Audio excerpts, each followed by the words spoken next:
Dando o pontapé inicial no nosso boletim diário da Corrida Maluca, vamos que vamos. A começar, por que não, por Ricardo Nunes, atual prefeito, pelo MDB de Palumbo. Eu sei que ele não gosta, mas é verdade. Tem que ter partido. É verdade. Então vou começar contigo, Palumbo. Tá bom. Olha, e ele está realmente tendo enxaquecas diárias aí, com esses acenos aí, nem tão explícitos de Bolsonaro para Marçal. Vamos ver como é que vai acabar essa história. Quando muita gente está vendo esses movimentos, vindo até também ali do clã Bolsonaro como um todo, o Nunes chegou a afirmar categoricamente que o Bolsonaro, além de ser um homem de palavra, jamais apoiará quem tem ligação com o PCC, fecha aspas.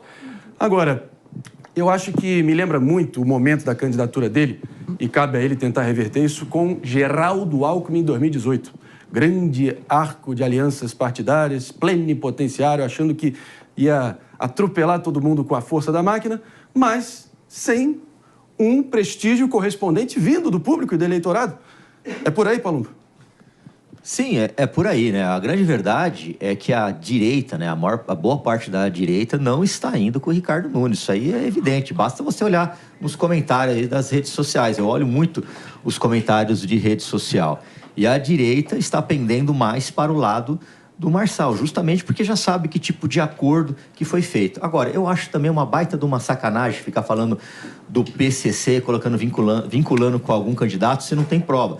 Fôssemos fazer isso, aqui em São Paulo nós temos a máfia dos transportes. E ninguém quis fazer absolutamente nada. A gente pode imputar isso ao Ricardo Nunes, falar que ele é o responsável? Não, claro que não. Mas poderia ter uma atitude mais enérgica, tipo, vamos investigar, apoia a CPI do Palumbo, vamos para cima do crime organizado. Então, é de um lado para o outro, ataques o tempo todo e pouco debate sobre as questões que realmente afligem a sociedade. Meu querido PP, é o seguinte, andei pensando aqui, o Ricardo Nunes, o prefeito Ricardo Nunes, quer mostrar que o casamento dele com o Bolsonaro sempre falou botar aliança, subir para o altar aí com o Paulo Guedes, vocês lembram? Continua de pé, ele quer afirmar isso, mas pelos esses acenos vindo especialmente de Carlos Bolsonaro e do próprio ex-presidente, que de bobo não tem nada, pode ter os defeitos dele, são muitos, mas quem chega na presidência não é bobo, né, Paulo? Pô, então, esses acenos feitos ao Pablo Marçal, parece que esse casamento do Nunes com o Bolsonaro vai ter a mesma estabilidade que um namoro da Anitta. O que você acha? Não, pô, interessante, né? Eu estava até pensando sobre esse assunto e tem um ponto que eu acho crucial. O Ricardo Nunes não queria e relutou bastante até o começo das eleições em colocar o Bolsonaro em sua campanha, não é? E demonstrou a todo momento que o Bolsonaro não iria, né, colaborar na prefeitura do Ricardo Nunes, né? Ou seja, o Ricardo Nunes tentou a todo momento se desvincular do Bolsonaro numa tentativa de não trazer para o município de São Paulo a tal polarização que a gente viu em nível nacional. Mas agora que a gente vê a direita abraçando, de certa forma, o Pablo Marçal, você vê vários bolsonaristas, né, começando a se articular para apoiar o Pablo Marçal. Por isso que é algo muito interessante, mas você vê, por exemplo, que o Nunes não queria, né, o Bolsonaro na vitória. E o Bolsonaro, ao que tudo indica, não quer sustentar o Nunes também na possível derrota. A política é muito interessante mesmo. É muito interessante, uma certeza que o homem, como eu disse, de bobo não tem nada, tem sofisticação estratégica política. Flávio Bolsonaro sempre se referia ao sexto sentido que meu pai tem, e isso acho que ninguém tira dele. Claro, fez muitas atrapalhadas ao longo do caminho, mas também quem está na política é esporte de contato e está fadado. Enfim, meu ponto é, ele quer estar no segundo turno, seja com o Nunes e seja com o Marçal. Agora, uma coisa que a gente tem que também trazer sobre Guilherme Boulos, que, claro, já está fazendo ali uma mudança na forma de se apresentar, de se vestir, enfim, mas segue aí batendo cabeça na questão da comunicação. Ele disse categoricamente, meu caro mano, minha cara Jess, que ele não está descartando dialogar com os partidos de centro para obter maioria na Câmara Municipal. E não poderia ser diferente, senão seria um suicídio desde o D0, desde o primeiro dia. E até aí, jogo jogado, né? E ele falou algo na linha de que não se governa sob a força da porrada, algo assim. Assim, até aí, ele disse uma certa obviedade, mas também, vindo dele, tem um peso. Grande esforço do Guilherme Boulos, desde o início dessa corrida eleitoral, tem sido tentar suavizar a sua imagem de radical, né? Daquele personagem político que se construiu basicamente na luta do movimento social, eventualmente com manifestações colocando fogo na rua, invadindo a Fiesp, enfim. Tem diversos episódios que a população de São Paulo lembra muito bem, que fazem com que a imagem de Boulos seja umbilicalmente ligada a um radicalismo. E o grande desafio dele para tentar diminuir a sua rejeição é tentar suavizar essa imagem, tentando, às vezes, vestir um coletinho quase como se fosse um cara da Faria Lima, às vezes falando que faria aliança com partidos de centro, mas fica muito difícil entender em que termos se daria uma aliança com partidos de centro, já que em diversas oportunidades, quando os partidos de centro não estão alinhados com o PSOL, o partido dele, são tratados como golpistas, como fascistas e todos os istas de xingamentos que, na prática, dificultam muito uma aliança que se dê em torno de uma agenda. E aí o que fica na cabeça de todo cidadão é qual seria a conta de uma eventual aliança como essa. A própria campanha do Boulos, ali coligada com o PT aqui no município de São Paulo, vai receber um montante ali considerável vindo do fundão eleitoral, algo em torno de 30 milhões, vai abastecendo os cofres da campanha, mas é uma campanha que, claro, está carecendo ali em agilidade, criatividade e autenticidade. Talvez essa tentativa dele suavizar e tirar a peste de radical pode também ter tirado um pouco ali da firmeza dele, pela qual ele teve protagonismo. Enfim, a ver se isso vai se sustentar. Mas, Jess, quero falar com você sobre ninguém mais, ninguém menos, não poderíamos deixar de falar dele, o furacão Katrina dessa corrida maluca, Pablo Marçal, que, olha só, pelo visto, justiça foi mais uma vez ali mordendo o calcanhar dele e botou na conta dele para ele pagar 30 mil reais por associar Guilherme Boulos ao uso de cocaína. Claro que isso aí não faz nem cosquinha aí para o Pablo Marçal e o patrimônio dele, mas não deixa de ser simbólico, porque também, se a justiça decretou, decisão há de ser respeitada. O que você acha? Sim, a decisão há de ser respeitada. Só que o que é interessante a gente notar aqui? O efeito do dano, ele não vai embora com essa multa.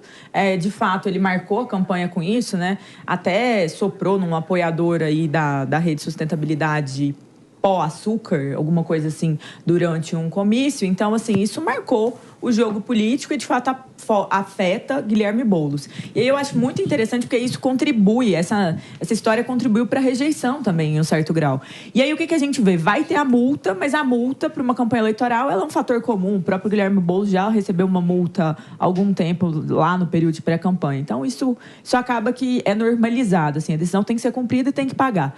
Mas o que eu acho interessante notar, até na fala do Mano, né? O Guilherme Boulos, o candidato do PSOL, fez lá o Desfiles, né? Que era o hino em linguagem neutra. E esse hino em linguagem neutra representa alguma coisa que o PSOL sempre defendeu, que sempre tratou.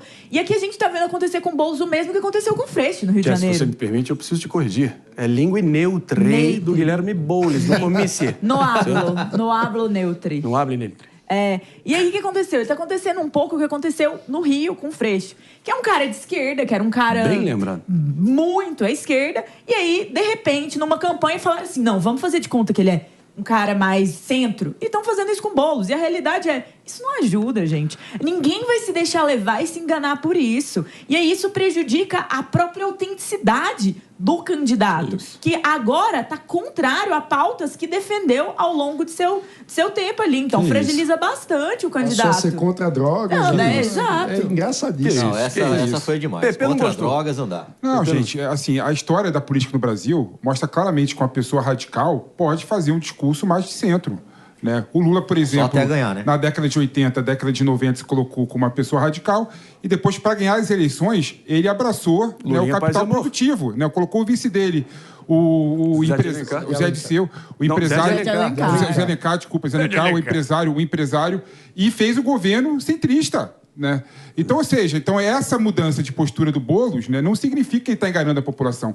Significa, sim, que ele está mostrando que, para governar São Paulo e o Brasil, não adianta fazer um governo populacho, né? Um governo de extrema esquerda, mas sim abraçar o centro. Isso é natural, isso é legítimo. Em relação a questão da linguagem neutra do hino, isso é babaquice, né? Não. Tanto de quem levanta esse assunto como se fosse algo relevante, né? Isso é completamente irrelevante. Gente, mas ele e aí, nesse demitiu a aspecto, produtora. o debate político no Brasil está completamente míope. E é igual à direita e à esquerda. A esquerda passa uma ideia do tal identitarismo e a direita passa uma ideia da tal guerra cultural. Ou seja, dois lados da mesma moeda que não enfrenta o problema sério que tem que ser enfrentado da população. Essa guinada do Boulos ao centro é natural, como o Pepe colocou, é legítimo até em jogo jogado. Mas será que a execução foi bem realizada? Esse é o problema, esse é o X da questão. O X da questão, perdão do trocadilho aqui. E Marinho... Mas é porque realmente a gente tem que girar aqui. Eu vou direto em você, mano.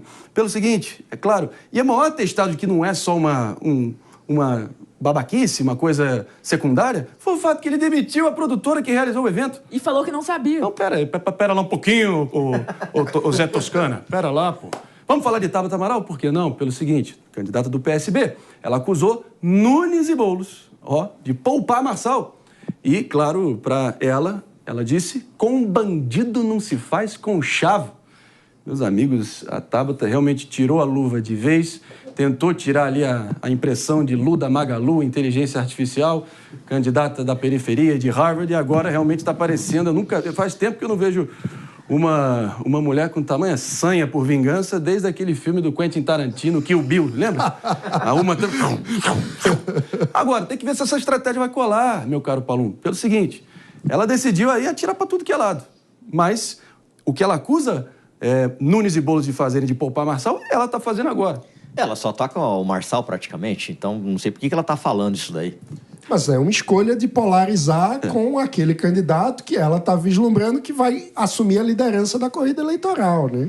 Então, se ela deseja ir para o segundo turno, é uma estratégia que é compreensível, né? Você quer se colocar como a principal antagonista do principal candidato. Se vai dar certo ou não, aí a gente precisa São ver. outros Porque, 500. especialmente a base de esquerda, que é hoje eleitora do Guilherme Boulos, em geral, sempre é muito fiel às recomendações do presidente Lula, que apoia oficialmente o candidato Guilherme Boulos. Então, até que ponto essa estratégia de fato vai conseguir fazer uma migração de votos do eleitor que hoje pretende votar no Boulos para votar na Tabata? Eu diria que para que essa estratégia funcione, o ponto central é a capacidade de derreter a candidatura de Guilherme Boulos. Meus amigos, uma coisa é certa. No meio da corrida maluca, todos os candidatos aí, palmo a palmo, dia após dia, tacando flecha para tudo que é lado, banana, parecendo aquele Mario Kart, jogando casca de tartaruga. Enfim, a gente segue em frente aqui pelo seguinte. No meio disso tudo, dessa confusão toda, meu caro Palumbo, um tal de Zé Luiz da Atena cravou ontem, candidato do PSDB, que fique claro, que entrei na eleição errada aí, meu. Pô, entrou na eleição errada, cravou isso, admitiu que escolheu o pleito errado. O que você achou, Palumbo? Eu também achei isso, né? Inclusive, eu sempre falei para ele, não entra nisso não, a política é muito complicada. Não sei se você vai se dar bem com a política, porque, queira ou não queira, a gente tem que conversar com todo mundo, fazer acordos.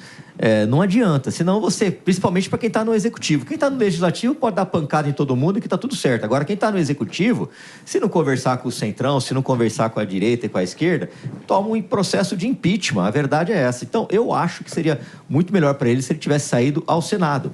E digo mais, hein? Hoje eu vi uma entrevista aí dizendo que ele se arrependeu e está com saudade da TV. Não sei se é verdade ou não, mas eu vi essa entrevista, até mandei para ele isso daí.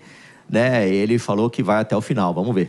O problema do Datena, né, é que o Datena era o candidato da antipolítica, né, e quem ocupou esse espaço foi o Marçal, não foi o Datena. Né?